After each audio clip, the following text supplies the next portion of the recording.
ये कहानी है एक खामोश जंगल की, एक टूटे हुए दिल की और एक बच्ची की जो पहली बार दुनिया को अपनी आंखों से देखती है। दोस्तों, ये कहानी है एक बाप और बेटी की जो जंगलों में छुपकर जी रहे थे और कोई इन्हें ढूंढ नहीं सकता। इस फिल्म की कहानी के आगाज में हमारी तरफ जंगल को देखते हैं, जहाँ विल अपनी 17 साल बेटी टॉम के साथ काफी मुद्दत से जिंदगी गुजार रहा है। विल असल में एक रिटायर आर्मी अफसर है, इसलिए इस घने जंगल में उसे कोई दिक्कत महसूस नहीं होती। वो आज भी पुराने तरीकों से आग जलाता है और रहने के लिए इनके पास एक टेंट के सिवा कुछ नहीं। अपने खाने पकाने के लिए उन्होंने टेंट के साथ कुछ सब्जियां भी उगा रखी होती हैं, जबकि पीने के लिए वो बारिशों का जमा किया हुआ पानी इस्तेमाल करते हैं। जंगल के बीच सबसे अलग रहकर भी विल अपनी बेटी की अच्छी तरबियत करता है। वो बिना किसी उस्ताद के उसे पढ़ाना भी सिखाता है और इस घने जंगल में जिंदा रहने के तरीके भी बताता है। टॉम अपनी बढ़ती हुई उम्र के साथ तेजी से सीखती है।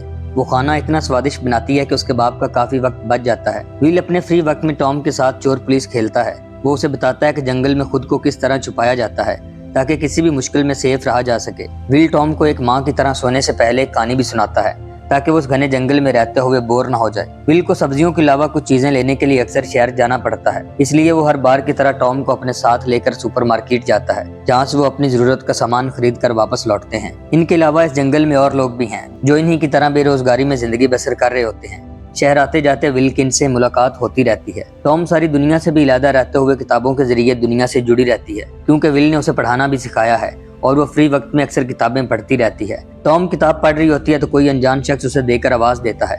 टॉम उसे देखकर फौरन से छुप जाती है और वो शख्स आवाजें लगाकर चला जाता है। इसके बाद हम विल और टॉम को एक चेस खेलते देखते हैं।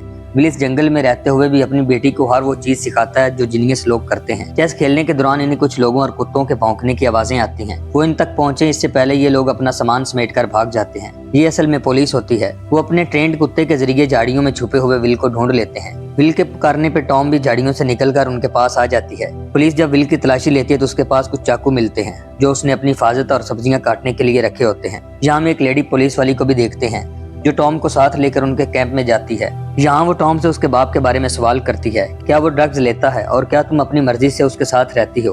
लेकिन टॉम उसे अच्छे से तमाम सवालों के जवाब देती है।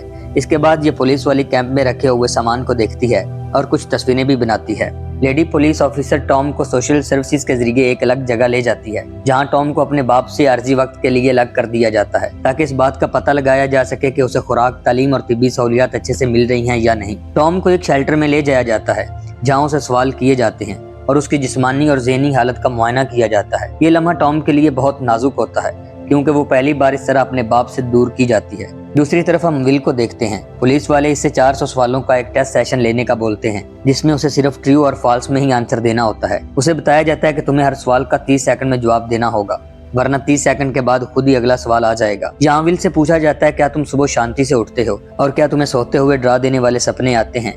इन सवालों का मकसद विल की ज़हनी हालत जानना होता है, क्योंकि वो एक मुद्दत से अपनी बेटी के साथ घने जंगल में रह रहा होता है। विल कुछ सवालों के जवाब देता है और कुछ को स्किप कर देता है और आखिर ये पुलिस वाला विल को टॉम की अच्छी परवरिश पर अप्रिशिएट करता है कि इन सख्त हालात में तुमने टॉम की बहुत बढ़िया तरबियत की। इसके बाद सीन बदलता है और हम इन दोनों बाप बेटी को मिलते देखते हैं। इन्हें बताया जाता है कि जंगल में इस तरह रहना इलीगल है, इसलिए तुम दोनों अब से वहाँ रहोगे जहाँ एक सोसाइटी हो। लेकिन विल जंगल में रहने पर अपनी खुशी का इजहार करता है, मगर पुलिस के मुताबिक ये अब वहाँ नहीं रह सकते। पुलिस इन्हें एक फार्म हाउस पर ले जाती है और वहाँ जॉन नामी फार्मर से मिलवाती है। यहाँ इन बाप बेटी को रहने के लिए एक छोटा सा अपार्टमेंट दिया जाता है जो इन दोनों को जिंदगी गुजारने के लिए काफी होता है। ये घर और इस घर की चीजें टॉम के लिए एक नया तजर्बा होता है। इससे पहले वो किसी घर में नहीं सोई थी। उसे यहाँ सोने में दिक्कत महसूस होती है, इसलिए वो अपने बाप के साथ घर के सामने बिस्तर लगाकर सो जाती है। अगली सुबह जॉन विल के घर आता है और उसे बताता है कि मेरे पास तुम्हारे लिए एक काम है। विल को क्रिसमस ट्री के खेत में ले जाया जाता है, जहाँ उसे सिखाया जाता है कि दरख्त को कहाँ से और कैसे काटना है और आगे भेजने के लिए मशीन में उसकी पैकिंग कैसे की जाती है।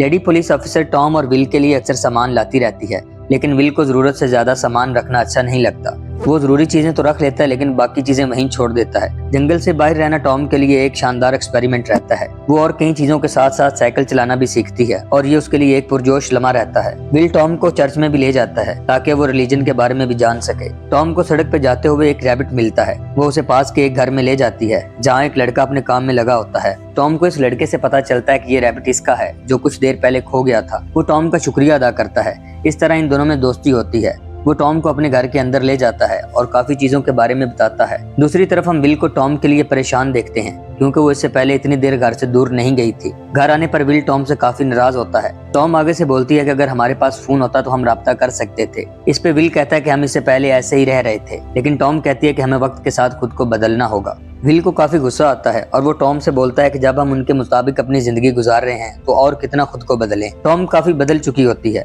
वो अपने दोस्त के साथ फार्मिंग फ्यूचर ऑफ अमेरिका के क्लब जाती है, जहाँ रैबिट्स को रखने की इंस्ट्रक्शन दी जाती है। सोसाइटी के लोगों के साथ रहना उसे अच्छा लगने लगता है, लेकिन दूसरी तरफ विल का सोसाइटी में दिल नहीं लगता। वो रात को टॉम के कमरे में जाता है और अपना सामान बांधने का बोलता है। टॉम का यहाँ से जाने को दिल नहीं होता, लेकिन वो फिर एक बार अपने बाप के साथ रहने के लिए जंगल में चली जाती है। मगर पुलिस यहाँ से दूसरे बेघर लोगों को भगा रही होती है। ये देखकर विल काफी परेशान हो जाता है और वो यहाँ रहने की बजाय किसी दूसरी जगह जाने का फैसला करता है। विल बस की 2 टिकटें खरीदता है और बेटी के साथ अपनी नई मंजिल को निकल पड़ता है। बस में बैठे लोग और पास से गुजरने वाली बिल्डिंग्स टॉम के लिए एक अलग ही नजारा होता है। बस जब रेस्ट एरिया पर रुकती है तो ये दोनों भी खाने पीने के लिए उतरते हैं, लेकिन जब बस जाने लगती है तो ये इस पर सवार नहीं होते। इसके बाद विल एक ट्रक ड्राइवर से कहता है कि हमारे पास पैसे नहीं हैं, मगर हमारा अपनी मंजिल पर पहुंचना बहुत जरूरी है। ये ट्रक ड्राइवर इनसे कुछ पूछ-गुछ के बाद अपने साथ बिठा लेता है और जब वाशिंगटन के जंगलात आ जाते हैं तो ये दोनों बाप बेटी इसका शुक्रिया अदा करके जंगल की तरफ निकल पड़ते हैं। ये पूरा दिन इस जंगल में चलते रहते हैं, जिसकी वजह से टॉम के पाँव की उंगलियां खराब हो जाती हैं और इसलिए इन्हें रात यहीं गुजारनी पड़ती है। विल कुछ पत्तों को इकट्ठा करके एक शेल्टर बनाता है, जिसमें ये दोनों रात गुजारते हैं। सुबह होते ही ये गीली घास को निचोड़कर पानी पीते हैं और अपने सफर को निकल पड़ते हैं। कुछ देर चलने के बाद इन्हें जंगल में एक लकड़ी से बना घर दिखाई देता है। विल जब इसका लॉक तोड़कर अंदर जाता है तो उसे पता चलता है कि ये घर काफी देर से बंद पड़ा है। जंगल में ये घर इनके लिए किसी नेमत से कम नहीं होता। यहाँ खाने को उन्हें कुछ सामान भी मिलता है जो कि काफी नहीं होता। जंगल में वापस आकर भी टॉम को फार्मर जॉन और अपना अपार्टमेंट नहीं भूलता, इसलिए वो काफी उदास रहती है। अगली सुबह टॉम और विल जरूरी सामान की लिस्ट बनाते हैं जो कि उसे शहर से खरीदना होता है। वो मैप से शहर जाने का रास्ता देखता है और अपनी बेटी से जल्दी वापस आने का कहकर शहर को निकल जाता है। टॉम को अपने पिता के इंतजार में शाम हो जाती है, लेकिन विल अभी तक वापस नहीं लौटता। रात होने पे वो काफी घबरा जाती है और घर के बाहर आकर वो अपने बाप को आवाजें भी लगाती है, लेकिन विल उसे आता दिखाई नहीं देता। ये पहली रात होती है जो टॉम अपने पिता के अलावा गुजारती है। सुबह होते ही वो अपना जरूरी सामान लेकर अपने पिता को ढूंढने निकल पड़ती है। रास्ते में नदी के पास विल बेहोश पड़ा होता है। टॉम उसे देखकर फौरन उसके पास जाती है। टॉम की आवाज देने पर जब विल नहीं उठता तो वो घबरा जाती है और इस घबराहट में वो मदद तलाश करने दौड़ पड़ती है। अचानक से 2 छोटी गाड़ियां इसी रास्ते को आ रही होती हैं। टॉम इन्हें अपने डैड के बारे में बताती है और मदद करने को कहती है। ये दोनों टॉम के साथ जाते हैं और इसके डैड को उठाकर एक जगह ले जाते हैं। ये जगह जंगल में ही होती है, लेकिन यहाँ कुछ लोग काफी वक्त से रह रहे होते हैं। ये बूढ़ी औरत टॉम से विल को हॉस्पिटल ले जाने का बोलती है, लेकिन टॉम इससे रिक्वेस्ट करती है कि हमें इनका यही इलाज करना होगा, क्योंकि हॉस्पिटल में काफी सवाल होंगे और मेरे डैड को आंसर देना पसंद नहीं। ये बूढ़ी और टॉम की बात मान जाती है और विल को हॉस्पिटल ले जाने के बजाय वो एक रिटायर आर्मी डॉक्टर को बुलाती है जो विल का चेकअप करता है। डॉक्टर टॉम को बताता है कि तुम्हारे डैड थकावट की वजह से बेहोश हो गए थे और जमा देने वाली ठंड की वजह से उनके पाँव की उंगलियां खराब हो गई हैं, जिन्हें ठीक होने में कुछ वक्त लग जाएगा और इससे उन्हें चलने में थोड़ी परेशानी होगी। डॉक्टर इन्हें विल की मेडिसिन और इंस्ट्रक्शंस देकर चला जाता है। ये बूढ़ी औरत इन्हें रहने के लिए एक आरवी दिखाती है जो कि एक घर का काम करती है। ये जगह इन दोनों के लिए परफेक्ट होती है। विल इस बूढ़ी औरत को थैंक्स बोलता है और कहता है कि हम जल्दी यहाँ से चले जाएंगे ताकि आपको मजीद परेशानी ना हो। आगे से बुढ़िया कहती है कि तुम जब तक चाहो यहाँ रह सकते हो। सीन बदलता और हम टॉम को इसी बुढ़िया के साथ देखते हैं। ये इसे एक प्रोटेक्टिव सूट पहनाती है और बॉक्स में रखी शहद की मक्खियाँ दिखाती है। नेचर को इतने करीब से देखकर वो बहुत ज्यादा खुश होती है। टॉम आहिस्ता आहिस्ता सोसाइटी में रहकर काफी चीजों के बारे में जानकारी हासिल करती है। लोगों के साथ रहना उसके लिए एक मुख्तलिफ तजर्बा होता है। कुछ दिनों बाद वॉकिंग के दौरान डॉक्टर टॉम से मिलता है। वो इसके डैड के बारे में पूछता है तो टॉम बताती है कि वो सहारे के जरिए अब चल फिर सकते हैं और यहाँ से जल्द जाना चाहते हैं। इस पे डॉक्टर बोलता है शायद वो इस माहौल से निकलना चाहते हैं। डॉक्टर टॉम को अपना डॉग साथ रखने को देता है और कहता है कि शायद इसे तुम्हारे डैड का मन चेंज हो जाए। टॉम यहाँ के लोगों के साथ मिलजुल चुकी होती है। वो यहाँ इनके साथ बैठकर मौसीकी भी सुनती है और ये सब करके उसे बहुत अच्छा लगता है। अब वो जंगल में रहने के बजाय इन्हीं लोगों के साथ रहना पसंद करती है। ये जगह उसे इतनी पसंद आती है कि वो इस बुढ़िया को पैसों की पेशकश करती है कि आप इन पैसों को रख लें और हमें यहाँ रहने दें। ये बुढ़िया काफी रहमदिल होती है और टॉम से कहती है कि तुम यहाँ रह सकती हो और इन पैसों से जरूरी सामान खरीद लेना। लेकिन जब टॉम उसे बताती है कि हम यहाँ लंबे अरसे तक रहने वाले हैं तो बुढ़िया इसे थोड़े से पैसे लेती है और कहती है कि मैं इन पैसों को सिर्फ डिपॉजिट के तौर पर रख रही हूँ। विल अब पहले से काफी बेहतर होता है। वो बगैर किसी सहारे के आसानी से चल फिर सकता है। टॉम अपने डैड को बी बॉक्स दिखाती है जो बुढ़िया ने टॉम को दिखाए थे। वो अपने डैड से वो तमाम बातें करती है जो बुढ़िया ने उसे शहद की मक्खियों के बारे में बताई थी। टॉम विल को पैसों के बारे में भी बताती है कि मैंने इस जगह पर रहने के लिए पैसे दिए हैं, इसलिए अब हम कहीं और रहने के बजाय यहाँ आसानी से रह सकते हैं। विल टॉम की बातों से काफी सीरियस हो जाता है। असल में विल की फितरत उसे अकेले रहने पर मजबूर करती है। क्योंकि वो काफी वक्त पहले ही सोसाइटी और सोसाइटी के लोगों को छोड़ चुका है और टॉम में चेंजिंग्स देखकर उसे फिक्र होती है। वो नहीं चाहता कि टॉम शहर के लोगों के साथ रहे, क्योंकि ये उनकी जिंदगी नहीं और ना ही ये जगह उनका घर है। विल को यहाँ पर हर चीज मिलने के बावजूद भी घबराहट होती है। टॉम में इतनी चेंजिंग्स देखकर वो अब यहाँ एक लम्हा भी नहीं ठहरना चाहता।